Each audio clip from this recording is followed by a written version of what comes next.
안녕하십니까, 박배용입니다. 저는 이 내용에 대해서 다시 언급을 하고 싶지 않았었는데, 한국경제에 아침에 보니까 뭐 간치 자충수해갖고 갈아타기 금리 줄인상. 저는 금리로 이 부동산을 잡는다는 게 이 정책 자체를 참 좀 한심하게 생각하고 있는데, 만약에 진짜로 지금 뭐 계속 뭐 전세 사기 사건으로 조금 뭐 하면 그걸로 막 들고 일어나는데, 그것도 굉장하게 문제가 있는 거죠. 만약에 지금까지 1가구 2주택에 대해서 중과세를 하고 그런 정책을 폈었었는데, 어느 한 개인이라든가 한 뭐 기업이라든가 그 법인으로 만들어낸 그런 회사에서 요즘은 그러니까 매매가 되고 그러면은 전부 다 뭐 구청에다가 다 신고가 들어가지 않습니까? 구청에서 다 확인할 수가 있고, 그게 국세청까지 전산으로 전부 다 자료가 입력이 되죠. 그러면은 한 개인이 내지는 한 법인이 몇백 개까지 부동산을 그렇게 계속 물론 이제 그 자유는 있으니까 할 수는 있겠지만은, 1가구 2주택부터 중과세를 폈던 부동산 정책을 갖다가 펴고 있는 나라에서 그거를 왜 확인을 안 하고 있다가 나중에 터지니까 이제 그걸 갖다가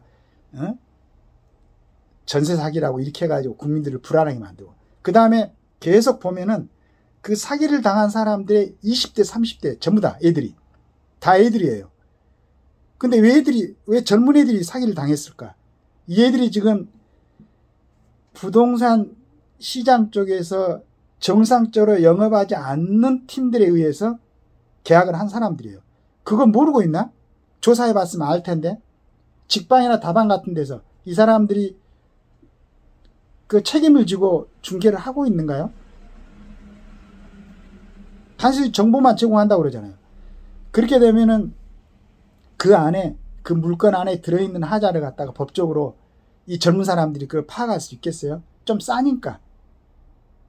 그러고 그냥 젊은 사람들이 열심히 일하다가 돌아볼 수 있는 시간들이 적으니까 토요일이나 일요일에 잠깐 나가서 번들하게 생긴 물건 같은 거 골라갖고 계약을 한단 말이에요. 그렇게 하고 계약을 했어. 그건 나중에 이제 문제가 터지죠. 문제가 터지면은 처음에는 내놓는 임대인들이 그거 하나 갖고 그 사람들도 얼마 주고 사가지고 돈 좀 벌고 있는데 그걸로 사기치려고 했겠어요? 안 했지. 근데 여러 가지로 뭐 집값이 갑자기 떨어진다든가 개인의 금융 사정이 안 좋으면은 그 경매에 나갈 수도 있고, 물론 고의성이 있는 사람들도 있어요. 보니까 있는데, 그 돈 벌어가지고 뭐 이렇게 그 감옥에 가면 뭐해? 그래서 전체적으로는 처음에는 그럴 의도가 아니었을 것이다. 그러나 지금 경제적인 사정으로, 개인적인 경제 사정 내지는 어떤 주택의 어떤 가격 변동 내지는 금리, 뭐 이 정도 금리 같으면 내가 집을 지어갖고 팔아가지고 내지는 세를 줘가지고 이득을 얻을 수 있겠다 그랬는데, 갑자기 금리가 올라가니까 건축 비용으로 인한 금리, 그 다음에 집을 살 때 그 빌렸던 금리에 이걸 갖다 이기지 못하니까 임대인들이 포기를 하고 경매로 넘어가는 거지. 자, 이렇게 되면은 그 사람들이 처음부터 고의로, 저는 내가 이렇게 말하니까 내가 임대업자 이런 건 아닙니다. 난 돈 없어요.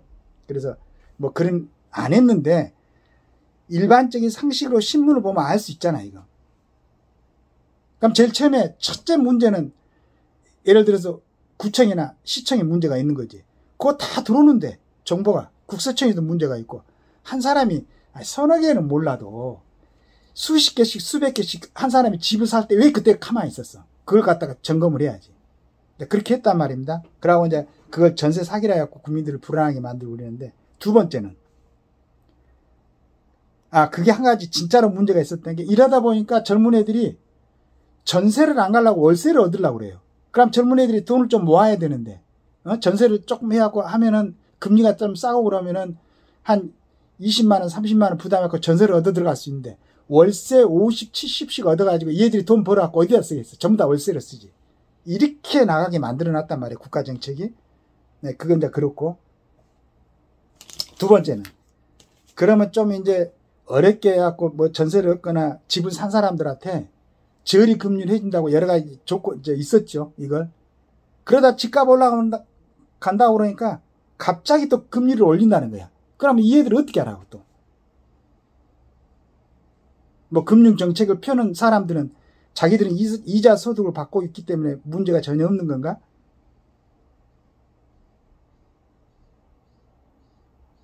앞으로 경제정책을 담당하는 사람들은 만약에 장관이나 뭐 줄라 금융 뭐 감독위원장에는 이건 뭐 제 생각입니다. 그 이제 재산들 전부 다 국가에 반납하고 본인들이 전월세 살면서 정책을 위반하라고 해야 될 거예요. 자기들이 돈 많이 갖고 은행에다가 놓고 이자를 받으니까 서민들 금융정책을 한다고 그러지만 정부에서 뭐라고 그러면 갑자기 올려가지고 재작년이니까 4대 금융기관에서 이자로 벌어들은 돈이 50조가 되니까 얘들 전부 다 뭐 그렇게 하면서 그러면서 무슨 금융정책이야. 그런데 이걸 지금 국가 정책을 담당하고 있는 대통령실이나 정부 국무위원들이 모르고 있어요. 다 알고 있죠. 정확히 해야지. 그런 정책을 펼 자신이 없으면은 그 자리에 앉으면 안 되고 먹고 살만 하잖아.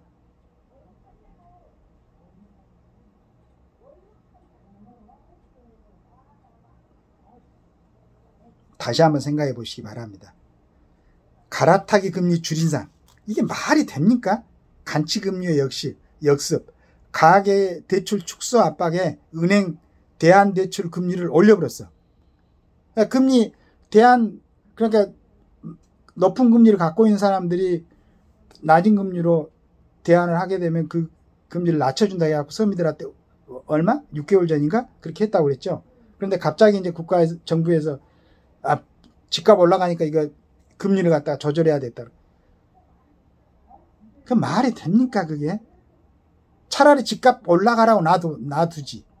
그리고 서민들한테는 살아남게 해야지. 서민들은 금리 몇 프로가 죽고 사는 문제가 되는 거예요. 부자들한테는 돈 좀 덜 벌고 더 벌고 하는 차이가 있겠지만. 그래서 그러는 겁니까? 그런 상황을 몰라서 그러는 겁니까?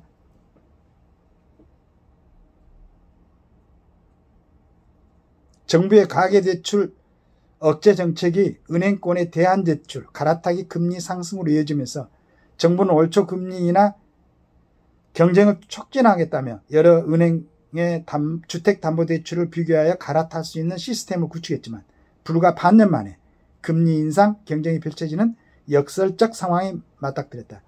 간치금리 타대 서민의 실수요 금리가 줄줄이 오르고 있다는 지적이다. 더 이상 제가 얘기를 안 해도 진짜 이거 계속 얘기를 하다 보면 화가 날 것 같고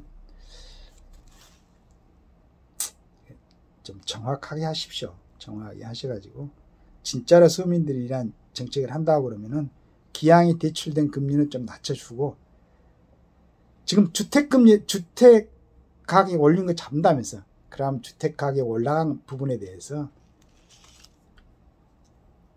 또 이제 이런 말하면 또 그 주택 비싸게 갖고 있는 사람들 재산세에다 적용시키든지 그렇게 해야지. 어떻게 대출은 서민들이 얻어다 쓰는지를 뻔히 알면서 거기에다가 금리를 올려가지고 은행 금리 올려놓으면은 그 정책적인 효과는 있겠지만은 이익은 어디 남습니까? 은행이 남지. 솔직히 은행들은 거기에 근무하는 분들은 은행에서 그 회사에서 대출 같은 거 받아갖고 거의 뭐 무이자를 받아갖고 집도 사고 이렇게 생활을 하지 않습니까? 그런데 서민들을 위한 정책을 한다면서 왜 이렇게 좀 욕을 먹는, 그러니까 정부가 욕을 먹는 일들을 하는지 모르겠어요. 어렵게 지금 좀 인사 좀 잘 하셔가지고 대통령이,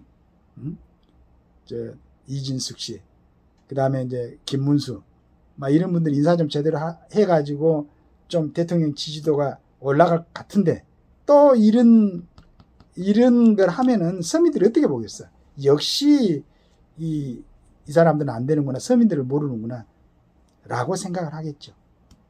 한번 파악을 해보시기 바라겠습니다.